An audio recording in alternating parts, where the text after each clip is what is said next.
Hey there folks, today we're going to be getting the Master Sword bright and early in Tears of the Kingdom. You can literally do this as early as the Fusing Shrine, and I find that just delightful. So the first thing you're going to want to do is get up to the Anissa Shrine, and at this point you want to beat the Anissa Shrine. If you haven't beaten the Anissa Shrine, go ahead and do it first and foremost, because what you're relying on is an autosave as you enter the temple. Once you have that autosave, then you're going to want to go ahead and actually save the game good and proper with a manual save. And from there, we're actually going to back out because we're going to be starting the game anew. What you're going to do now, since you're starting the game over brand fresh, you're going to go ahead and make your way all the way almost through the initial section of the game, but here's where you want to go ahead and stop. You want to stop right before you make your way fully to the Ganon's room. So at that point, you should probably be one flight of stairs from where that final stretch of the hallway is. Once you've done that, go ahead and make a manual save, but make sure, and this is actually a mistake I made, make sure that that autosave for the Anissa Shrine for your prior playthrough, the one that you're trying to get the sword on, is actually still there. Once you've confirmed that, and once you've made your manual save, now here's where we get to the fun part. This is the tricky part.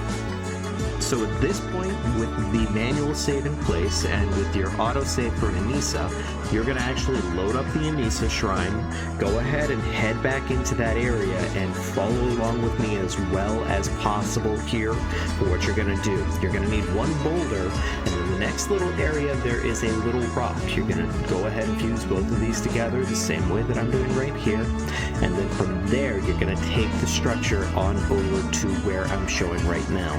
The main goal here is to line up the small rock with the seam on the wall, because unfortunately, and this is where it gets annoying and a little bit tedious, at least at first if you're not comfortable with it, Link is gonna need to hop up onto that rock because we're gonna be doing a weapon dupe glitch against that wall, and yeah, I heavily recommend at this point, if you don't, get a huge weapon, get a club, get a two-hander. It'll make your life a lot easier. With your two-handed weapon in mind, go ahead and hop on up onto that little rock, and from there you're going to do the weapon dupe glitch.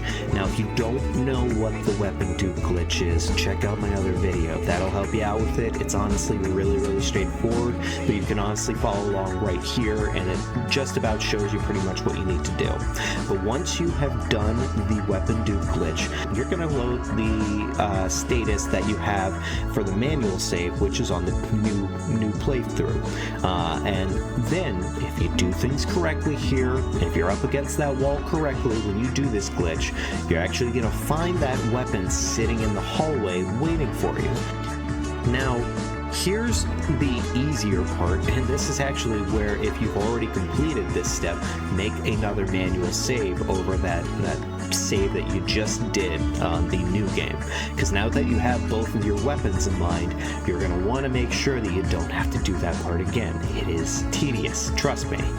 You're going to go ahead and walk up the stairway just far enough. There should be an archway, and when you see that your character has lined up the same way that I'm lined up here with this rock and with this step in mind, there should be an extra thick step. You want to be just beneath that thick step. You're going to go ahead and do the weapon dupe glitch again, get it all prepped and ready, and now if you do things correctly here, you'll actually find the weapon chilling over in the Anissa Shrine when you load that save up.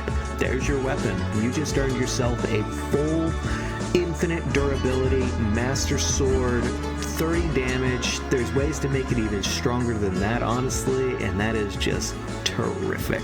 So, if you like what you saw here today, please be sure to leave a like, subscribe to the channel if you haven't already, but otherwise, yeah, just take care. See you later.